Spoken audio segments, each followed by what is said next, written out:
Hey Shark fans, it's Melinda Marsalis. Welcome to Heard It on the Shark. I'll be your show host, and Mississippi Hills National Heritage Area is your show sponsor. Heard It on the Shark is a weekly interview show that airs every Tuesday at 11 a.m. on the Shark 102.3 FM radio station based in Ripley, Mississippi. Then it's released as a podcast on all the major podcast platforms. You'll hear interviews with the movers and shakers in North Mississippi who are making things happen. I'll talk to entrepreneurs, leaders of business, medicine, education, and the people behind all the amazing things happening in North Mississippi.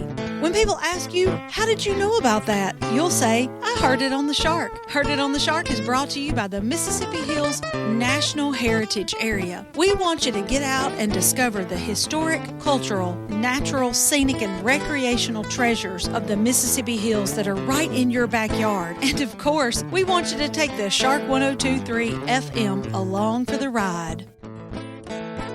Musical credit belongs to Hill Country Blues guitar legend Gary Burnside and the late great Buddy Grisham, playing Long Way Home from their album Acoustic Brothers, which was recorded at Sun Bear Studio in Ripley, Mississippi.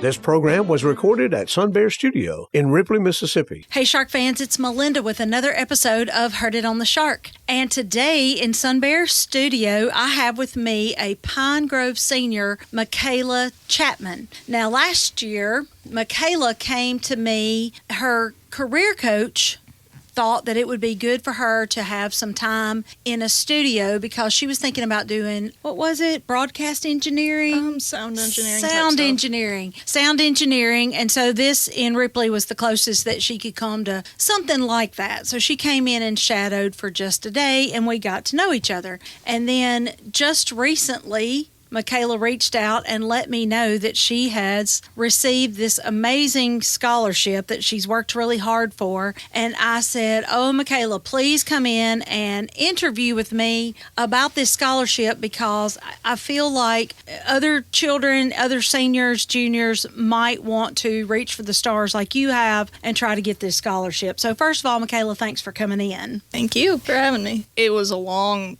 very long process, but I'm glad I did it because at the beginning, it seems so competitive. They only take about 7 to 10% of students who apply for it. I probably would have been heartbroken if I hadn't, but at the same time, it was still very competitive, and I was ready to face the reality that it just might not happen. The odds were not in your favor, but you did it anyway. That's what's so amazing to me. And so I want you to say the name of the scholarship and how you began down this journey. It was the National College Match Scholarship through QuestBridge, which is an organization based out of Palo Alto, California, and their whole mission was connecting students from low-income backgrounds to top colleges. What happened is that back in, I believe it was February of this year, I was reached out to by the Dean of Admissions at Yale University, who thought I would be a good fit for this College Prep Scholars program that was for high school juniors and basically would allow you to get some grants to go to these big summer programs at these universities. I didn't receive admission to any of these summer programs, but I think my status from having been selected for that was ultimately what helped me gain the match scholarship. And so how the match works, it was for seniors, right? You get to apply to college for free because a lot of these private institutions, those application fees can really rack up. I hadn't even thought of that. Instead of applying to Yale and Harvard and Vanderbilt and Brown and you name the college, instead of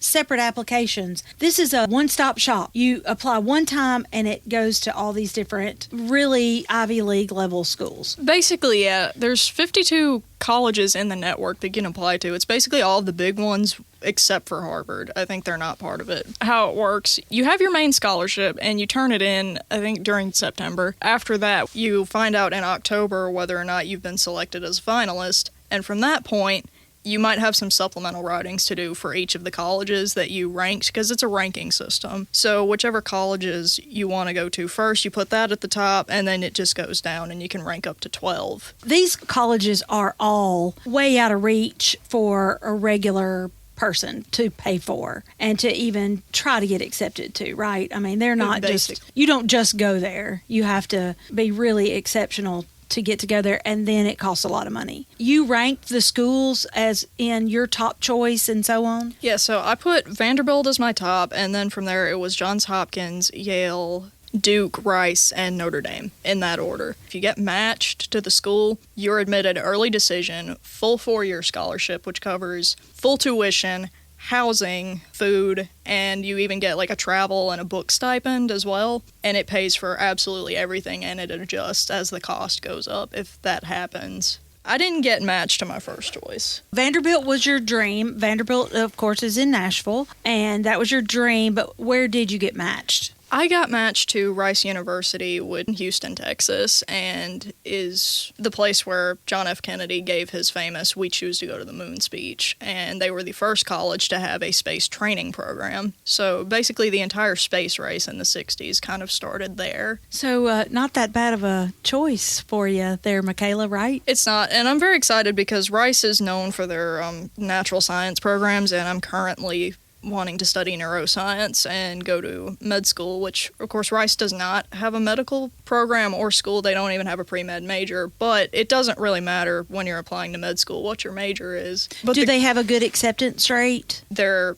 medical school placement rate. Percentage of students who apply to med school and get in is anywhere from 85 to 90%, where the national average, I think, is 40. So it is an excellent pre-med school. All right. So now you have done a lot of hard work. You have an excellent ACT score. You showed a lot of initiative to do all the paperwork yourself. But I want you to talk about the support people, because nobody does it alone. Everybody has a team. So I would like for you to tell about the support team that you had that helped you along the way. Well, I definitely have to start with my parents. They were always encouraging me and to make sure that I got the work done I needed, and my dad helped me out with a lot of the financial aid aspect of it, getting the tax returns and submitted and all that, and having to put all that information in, which can be very confusing, especially for an 18-year-old who has no idea how to do any of that stuff. And then, of course, our guidance counselor at Pine Grove, Mr. Kevin Wells, who I've heard so many people say he's the greatest in the state. I personally think he's the best in the world. He was always there. You know, if I ever needed a document printed out that needed to be turned in or signed, he was always there for that and was always doing research. And it always takes just one or two people, you know, your parents. It really helps to have your parents behind you, but then outside your parents, you got to have some teacher, some counselor, some adult who will advocate for you and help you get across the line, because it, like you said, it's so competitive.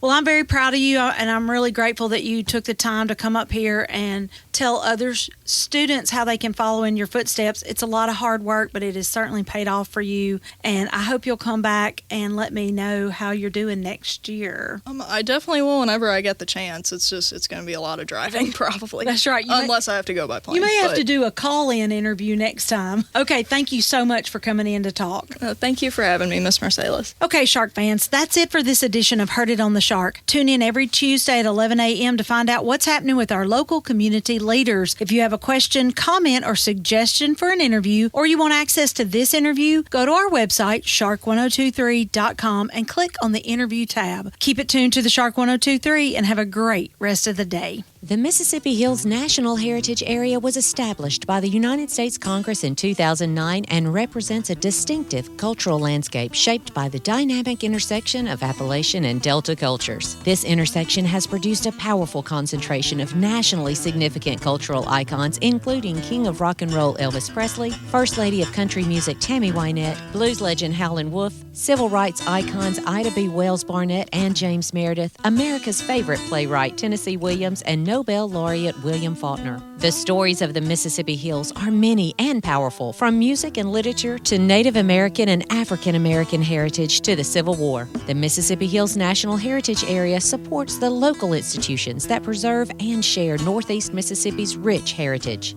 Begin your discovery of the historic, cultural, natural, scenic, and recreational treasures of our region by visiting the Mississippi Hills National Heritage Area online at mississipphills.org. This show is made possible by JC Media, LLC in Ripley, Mississippi. JC Media owns the Shark 102.3 Classic Rock FM radio station where the show is hosted, and Sun Bear Recording Studio where the interviews are recorded. We need your feedback and support. If you listen to the podcast on a player like iTunes, Google Podcasts, or Amazon Music, please subscribe to the show and leave us a review. We also have an email in which you can share your feedback. That email is theshark1023@gmail.com. Subscribe to our podcast on your favorite app or stream episodes online at shark1023.com/podcasts. Today's episode was produced by Melinda Marsalis. It was edited by Rick Williams and engineered by Chris Marsalis. The podcast technician is Joyce Grady.